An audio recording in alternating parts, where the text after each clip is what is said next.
केंद्र में चुनी हुई सरकार, राज्य में चुनी हुई सरकार, शहर में चुनी हुई सरकार, लेकिन फैसला लेने के लिए जाना पड़ता है अदालत। कोई भी विकास कार्य हो, सरकारें तय करती हैं कि विकास कार्य इस तरह से हो, लेकिन जब ज़मीन पर आता है तो मालूम पड़ता है कि ये पूरा नहीं हो सकता। कुछ समाज सेवक फिर अदालत की शरण लेते हैं। आपको याद होगा कि BRTS उस जैसे कई सारे मुद्दे को लेकर किशोर कोटवानी कोर्ट गए थे और फिलहाल BRTS को हटाने की कार्रवाई भी की जा रही है। अब मसला आ रहा है मेट्रो का। इसको लेकर भी तमाम तरह की कवायदें की जा रही हैं, कहीं विरोध है, कहीं समर्थन है, लेकिन तय नहीं हो पा रहा है कि आखिर मेट्रो इंदौर शहर में कहाँ कहाँ से गुजरेगी और किस तरह से गुजरेगी। इसी को लेकर किशोर कोटवानी जी ने एक याचिका दायर की है अदालत में। हम उनसे जानते हैं कि याचिका में किन बिंदुओं को उन्होंने उठाया है और क्या ये मेट्रो सक्सेस हो पाएगी। किशोर जी, बहुत स्वागत है आपका स्वतंत्र समय नाव में। एक बड़ा मुद्दा फिर सामने आ गया है मेट्रो को लेकर। इस शहर का विकास हमने देखा है कि कभी भी जो हुआ है तो बेतरतीब हुआ है। BRTS बन गया था जब भी आपने याचिका लगाई थी, स्वयं मुख्यमंत्री ने उसे तोड़ने के आदेश दिए, कोर्ट का अभी तक पूरा फैसला आया नहीं, क्या आना चाहिए था। अब मेट्रो को लेकर आपने याचिका दायर की, क्या लगता है आपको शहर में मेट्रो चल पाएगी या आपकी याचिका फिर कहीं ना कहीं अटका देगी उसमें? मैं आप पे इस बिंदु पे आने के पहले 2-3 चीज़ें और बताता हूँ। कचरे में भी यही बेवकूफ़ी हुई। जी हाँ। अंततः कोर्ट के आदेश पर वो कचरा आज नंबर 1 हो गया। जी हाँ। पिपलियाहाना तालाब भी न्यायालय की बिल्डिंग न्याय के विपरीत बन रही थी। जी हाँ। आखिर वो कोर्ट के माध्यम से पीछे हटी। जी। उसी तरीके से इंदौर की नदी सफाइयाँ, यदि इतनी सारी मुझे लड़ाइयाँ लड़ना पड़ी तो कभी कभी मुझे लगता है मैं गलत हूँ क्या। जी। सारे भच्चर में ही कर रहा हूँ, लेकिन जब यथार्थ पे जाता हूँ तो कुलबुलाहट होती है और मेरे पास दरवाज़ा एक ही है, न्यायालय का। हाँ, उसका 2 रीज़न है। एक तो मैं कोई बड़ा संगठन इंदौर में नहीं चला रहा हूँ, मास बेस, और मास बेस में इंदौर मुर्दा है, रोएगा चिल्लाएगा नहीं। आपका कहने का मतलब ये है कि पब्लिक का इंटरेस्ट नहीं होता है, जो सरकारें नहीं, थोप वो देती हैं, जो अधिकारी थोप वो देते- अपनी जिंदगी जैसे में ही उलझ। मास बेस को, और आपने कहा कि मास बेस मतलब कोई भी ऐसा मामला आता है तो जनता सड़क पर नहीं आती। आपका कहने का भाई मतलब ये है। बहुत सिंपल सी बात है, वो अपनी जीवन में ही उलझा हुआ। दूसरा, इंदौर मूल वासियों का है ही नहीं। ये इंदौर में सब प्रवासी हैं हम। अच्छा। यहाँ तक कि हमारे पेड़ पौधे भी प्रवासी हैं, पशु पक्षी भी हमारे यहाँ प्रवासी जी। है, और इंसान भी प्रवासी है। मूलतः तो आपका आज़ाद नगर का एक जरा सा जो टुकड़ा है वो मूलवासी है, जी। बाकी तो सब हम बाहर से आए हैं। जी। तो इसलिए हमारा उस माटी से उतना लगाव भी नहीं है। जी। और नर्मदा यदि आप कह दो तो वो अपवाद है। अपवाद, वो बहुत सारा गेम था उसमें, लेकिन एक आंदोलन बता दो जो इंदौर में खड़ा हुआ हो। तो सिर्फ आप ही याचिकाएं लगाते रहेंगे और जनता को जगाते रहेंगे? भाई 3 चीज़ें हैं, बहुत सिंपल सा है। केंद्र, राज्य और स्थानीय निकाय। जी, मैंने शुरुआत इसी की थी। मैं अब उस पर आ रहा हूँ आपकी बात। तीनों के अधिकार क्षेत्र हैं और अपने काम दूसरे के कार्य क्षेत्र में कोई दखल नहीं दे सकता। जी हाँ। केंद्र के जो दायित्व हैं उसमें राज्य दखल नहीं दे सकता, राज्य के जो दायित्व है उसमें केंद्र दखल नहीं देता। बिल्कुल। उसी तरह से स्थानीय निकाय है। ये चूंकि पहले बिखरा हुआ था तो 73 और 74वें संविधान संशोधन से एक नया फॉर्मेशन हुआ।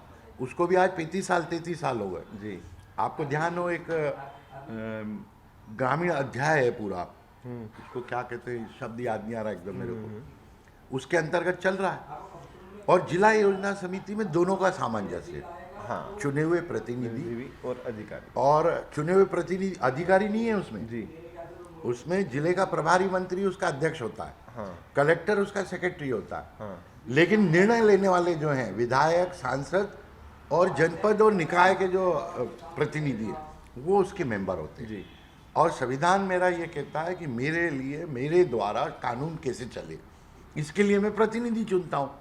जिस प्रतिनिधि को चुना वो उसको मैं निर्णय का अधिकार देता हूँ। जी। मेट्रो के मामले में कोई प्रस्ताव ठहराव नाम की चीज़ है ही नहीं।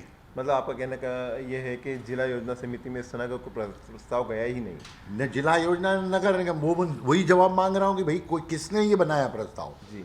अब आपके यहाँ हर्षद में आया, घंटी बजाई, जी। आप दरवाजे पे आए, जी। तो क्या मैं घुस जाऊँ आपके घर में? अनुमति लेना होगी। आप मेरे को इनवाइट करोगे, तब भी दरवाजा खोलने के बाद मैं कहूँगा, आप कहोगे जी। आओ अंदर बैठो। ये तो जबरदस्ती घुस के बैठ गए, इन्हें अधिकारियों ने अपनी मर्जी से इसको खड़ा तो कर फिर दिया। किशोर जी क्या समझा जाए, केंद्र की योजना है, मध्य प्रदेश सरकार नहीं, उसमें योजना interest- अलग बात है। नहीं, तो आपको इंटीमेट तो कर दिया सरकार ने, सरकार हाँ। चाह रही है पब्लिक के लिए, पब्लिक इंटरेस्ट में चाह रही है कि मेट्रो हो। मैंने किसको चुन के भेजा? मेरी जिला योजना समिति के मेंबरों को। जी उनसे निर्णय लिया क्या? मतलब मेरे से नहीं लिया। मेरी दावा आपत्ति तो सेकेंडरी और थर्ड पोजीशन हुई। मैंने जिसको चुन के भेजा है संवैधानिक ढांचे में, उनकी अनुमति कहाँ है?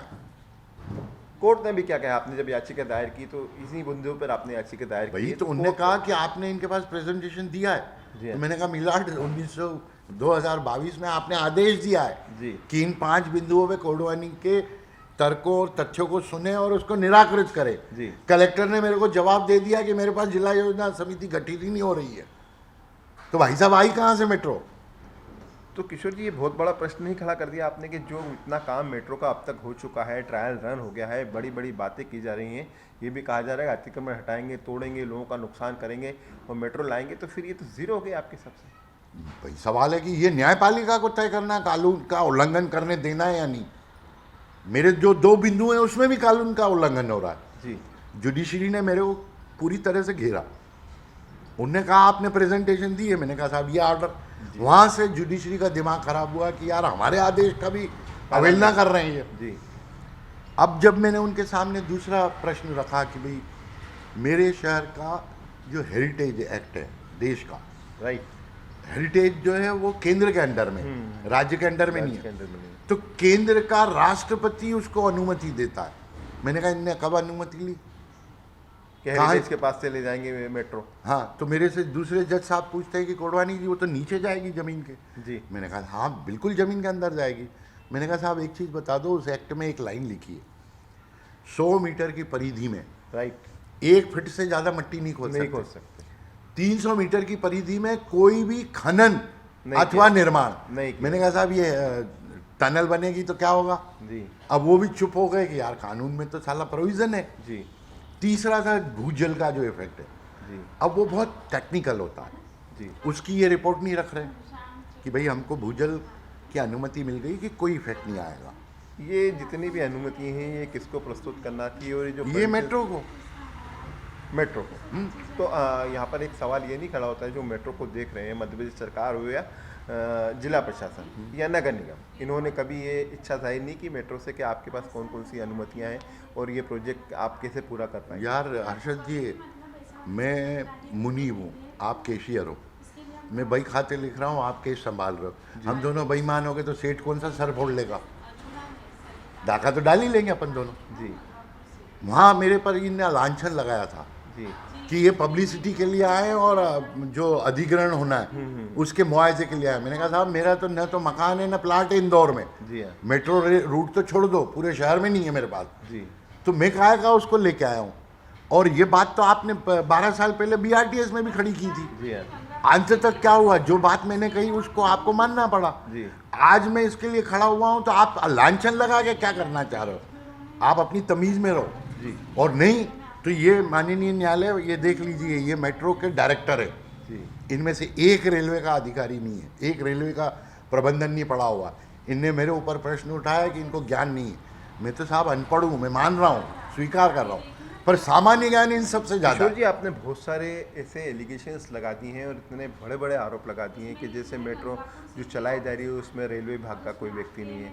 आपने एक बड़ा एलिगेशन ये लगा दिया है कि जो टीम बनाई गई है उसमें कुछ ऐसे लोग हैं ही नहीं जो मेट्रो को समझते हो। तो फिर आखिर ये प्रोजेक्ट आया कैसे और चलेगा कैसे, और क्या ये कोर्ट में स्टैंड कर पाएंगे फिर ये मेट्रो के लोग? देखो अभी ये न्यायालय के ऊपर है। हालांकि न्यायालय बार बार भटकाएगा। जैसे मेरे को BRTS में 12 साल फुटबॉल बनाया, जी अब मैं भी समझ गया हूँ न्यायालय को कैसे घेरना। मैं तो सीधी सी बात कहूँगा कि साहब मेरा आईए जो है इसमें इन 3 बिंदुओं का पालन हो जाए और निर्माणों मेरे को कोई आपत्ति नहीं। जी जब तक ये नहीं होता तब तक रोका जाए, एक ही लाइन पे चलूँगा मैं। तो आपको लगता है किशोर भाई कि इसके अंदर स्टे मिल सकता है आपको? नहीं देंगे तो कहूँगा खारिज कर दो। तो खारिज करने के बाद तो फिर वो स्वतंत्र हो जाएंगी बनाने के लिए। किसने कह दिया आपको? अच्छा, आप ऊंची कोर्ट चले जाएंगे? मेरे को अधिकार तो मिल गया ना कि आगे जाके बात करूं। जी। आज आगे बात करूंगा तो बोले नीचे से क्या हुआ। जी जैसे इनने कहा कि आप जिला योजना समिति में गए तो अभी ये बंद गए, कि ये इसकी प्रेजेंटेशन पे निर्णय नहीं हुआ। पर किशोर जी, जैसे आम लोग, आपने शुरुआत में भी कहा कि आम लोग को तो इंटरेस्ट लेते नहीं है, जितने भी जो भी जनप्रतिनिधि हैं, कुछ जिसमें कैलाश विजयवर्गीय हैं, वो ज़रूर इसमें इंटरेस्ट लेते हैं कि आखिर इस शहर में हो क्या रहा है। तो जिस तरह से आपकी याचिका है, तो जनप्रतिनिधि आपका समर्थन नहीं करते जो इसका विरोध करते हैं? कैसे करे मेरा जन समर्थन? वो जनप्रतिनिधि है क्या आज के कलेजे वाले? अब ये जो छोटे छोटे छिंदे लेके कलेक्टर के आगे पीछे घूमते, पहले के थे मेरे लीडर, मिस्टर ये नहीं होगा, इतनी बात करते थे जनप्रतिनिधि। अब वो कलेजा नहीं बचा। मेरा अंतिम प्रश्न आपसे, यदि मेट्रो आ जाती है तो क्या नुकसान होंगे, और अगर नहीं आती है तो इस शहर के लोगों को कितना नुकसान? नहीं, मैंने मेट्रो का विरोध किया ही नहीं। मैं कंसेप्ट के खिलाफ नहीं हूँ। अच्छा, मैंने उनसे कहा कि ये नियमों का पालन करो, अन्यथा आपको ये विकल्प भी दे रहा हूँ। ये विकल्प आपने भी, क्या विकल्प सुझाए? भाई मैंने उनको विकल्प समझाया कि पहली बात तो MG रोड बड़ा गणपति से गांधी हाल तक वन वे, 50-70 साल से लोग आदत में डले हुए।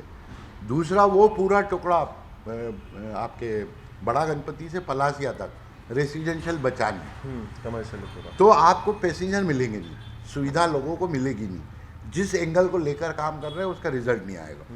इसलिए मैंने इनको कहा कि आप वर्ल्ड कप जो है वहाँ से चले, हाथीपाला आए, हाथीपाला से जुनींदौर जाए कलेक्ट्रेट, कलेक्ट्रेट से मऊ नाका, मऊ नाका से Gangwal bus stand, Gangwal bus stand से धार रोड जो भट्टे का रास्ता है जी, अंदर पूरा खाली है, जी हाँ। आप ऊपर इस पे पूरा चले जाओ, वापस आप एयरपोर्ट थाने पे आ जाओगे। तो आपने अपनी सलाह दे दी है। मैंने मेरा विकल्प भी बता दिया है। अब क्या कहा है कोर्ट ने, क्या कहा है कि कब अगली इसकी तारीख लगेगी और सुनवाई? नहीं, वो तो 8 तारीख डिसाइड कर दी। जी। मैंने कहा साहब यही नहीं समझ में आ रहा है, ये रोज अखबार में नहीं बात करते। उनके वकील ने कहा कि कोडवानी जी एक दिन तारीख लेते हैं और 3 दिन अखबारों में छपवाते हैं। और मेरा सौभाग्य कह लूँ या शहर का भाग्य कि उस कल की अखबार में एक भास्कर में खबर छपी जिसमें कैलाश विजयवर्गीय और संजय दुबे PS जो जी है हाँ। उनका बयान है। मैंने कहा साहब ये मैं कर रहा हूँ, नेतागिरी और बयानबाजी तो ये कर रहे हैं, यही नहीं मालूम कि मेट्रो चलेगी कहाँ से कहाँ तक। तो स्टेटस रिपोर्ट बुलवाई जाए, उसका प्लान बुलवाया जाए कि कितने दिन में कैसे पूरा करेंगे, ये सारे डॉक्यूमेंट उनसे मंगवाएं। और अब ये NOC के तीनों कागज उनको देना है। नहीं होंगे तो मैं तो कहूँगा कि साहब ये आपने जो स्टेटस रिपोर्ट बुलाई उसमें भी ये कहीं है ही नहीं। अब आपके पास एक ही विकल्प है, या तो मेरा आवेदन खारिज कर दो या स्टे दे दो। और खारिज करने के लिए उनको इसका क्लास लिखना पड़ेंगे कि इन नियमों का उल्लंघन करने का इनको हम कैसे अनुमति दे रहे हैं। जुडिशरी के पास अब कुछ नहीं छोड़ा बची, बांध के बिठा दिया मैंने हाथ। इसको देखो, या तो इसको खारिज करो, खारिज करने के लिए उनको लिखना पड़ेगा जी। इन नियमों का पालन किया नहीं तो फिर स्टे। नहीं किया, नहीं किया है। यदि सब में आ गया तो क्या करेगा जुडिशरी? उसको 4 लाइन लिखना है कि जब तक इनका पालन करो तब तक स्थगनादेश। किशोर कोडवानी जी ने एक बार फिर से मेट्रो पर प्रश्न चिन्ह लगा दिया है और बहुत तथ्यात्मक बात करते हैं। वैसे भी न्यायालयों में कोई भी रिट इतनी आसानी से दायर नहीं होती, उसके अंदर काफ़ी तथ्य बताना होते हैं। और जो तथ्य अभी आपने किशोर कोडवानी जी की ज़ुबान से सुने हैं वो साफ बता रहे हैं कि मेट्रो कभी भी कहीं भी उलझ सकती है और रुक सकती है। नहीं हर्षद जी, एक आश्चर्य करोगे आप, BRTS के 12 साल के जो धक्के खाए ना, उसको न्यायपालिका भी समझ गया हूँ कि अब कहाँ कैसे काम करना। एक बात और कहते हैं वो कि न्यायपालिका की प्रणाली को भी वो समझ चुके हैं। केंद्र सरकार हो, राज्य सरकार हो या स्थानीय सरकार हो, निश्चित रूप से जब भी कोई प्रोजेक्ट शुरू किया जाता है तो उसमें जो NOCs लेना चाहिए वो समय रहते ले ली जाती हैं, तो वो प्रोजेक्ट कामयाब होता है। अन्यथा इस तरह से लोग अदालत के शरण ले लेते हैं। कैमरा पर्सन टोनी के साथ हर्षद खान, समय नाउ। धन्यवाद। प्योर श्योर दूध और घी, माँ के प्यार सा, मिलावट से दूर, भरोसे से भरपूर, प्योर भी श्योर भी।